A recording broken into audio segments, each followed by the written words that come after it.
Hello everyone.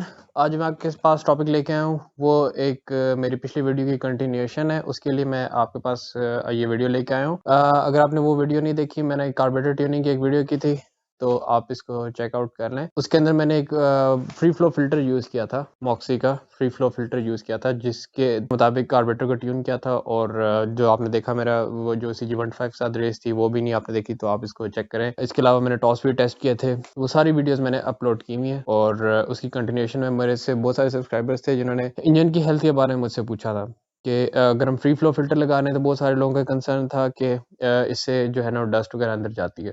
किसी हद तक ये बात ठीक है, लेकिन उसका एक हल है। जितने भी K&N के जैसे free flow filter internationally use हो रहे हैं, उनके साथ ना एक लुब्रिकेंट टाइप चीज एक आती है और स्प्रे आता है, जो उसके ऊपर वो स्प्रे कर देते हैं। और वो क्या करता है कि वो जितने भी छोटे छोटे डस्ट पार्टिकल्स हैं जो कि फिल्टर से रह जाते हैं, वो उसके अंदर ट्रैप कर लेता है। ये जो फ्री फ्लो फिल्टर मॉक्सी का होता है, ये भी आपका वॉशेबल फिल्टर है। अब मैं इसको भी अभी भी रिसेंटली मैंने पिछली लास्ट ट्रेनिंग में भी इसको पेट्रोल से और पानी से, मतलब पहले आपने इसको हवा से साफ करना है, कंप्रेस्ड एयर से साफ करना है, और उसके बाद फिर आप पेट्रोल से इसको अच्छी तरह क्लीन कर सकते हैं। और उसके बाद अच्छी तरह कंप्रेस्ड एयर से आपने अंदर से इसको साफ करना है, ताकि आपके ये क्लॉगिंग ना हो और आप बाइक बैठे ना हो, मतलब उसको फ्लो सही तरह मिले। ये क्लॉग हो जाता है। तो आपने ना, जब आपने नया लेना है फिल्टर, तो आपने एज इट इज नहीं लगाना। मैं इसके लिए क्या करता हूँ, अगर मैं इसके ऊपर ऑयल एज इट इज लगा दूंगा, तो ऑयल इसको ना क्लॉग कर देगा। तो वो मैं आज आपके साथ सोल्यूशन शेयर करता हूँ जो मैं इसके साथ करता हूँ। और ये सारे उनके लिए है जो मेरे से इंस्टाग्राम पे भी पूछते हैं कि इससे इंजन की लाइफ वगैरह तो नहीं कम होगी। तो ये करने से इसके बहुत अच्छी ट्रैपिंग करता है ये। तो K&N के फ्री फ्लो फिल्टर्स भी इस तरह यूज कर रहे होते हैं। और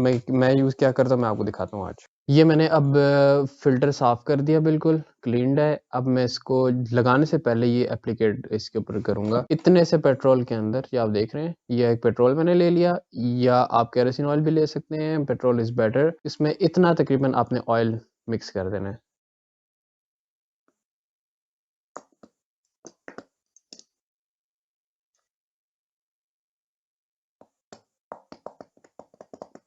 ये कोई भी इंजन ऑयल आप ले सकते हैं। इंजन ऑयल लेके इसको अच्छी तरह पतला करना है।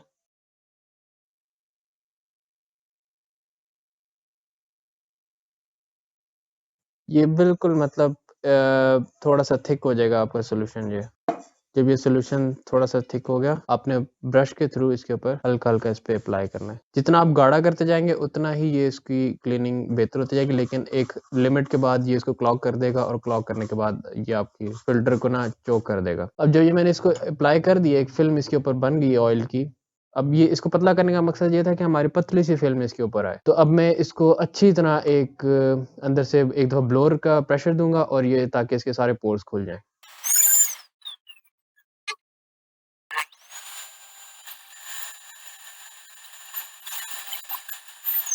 अब ये हमारी एक थिन लेयर इसके ऊपर आ चुकी है, और मैं अब इसके पोर्स भी खोल चुका हूँ, और मैं इसी तरह जाके इसको लगा दूंगा, और I am good to go. और मैंने ये अपने एक्सपीरियंस से भी देखा है कि इसके अंदर कि बिल्कुल कार्बोरेटर क्लीन जैसे स्टॉक फिल्टर के साथ होता है, और इसका फ्री फ्लो फिल्टर भी ये इसके साथ बन रहा होता है।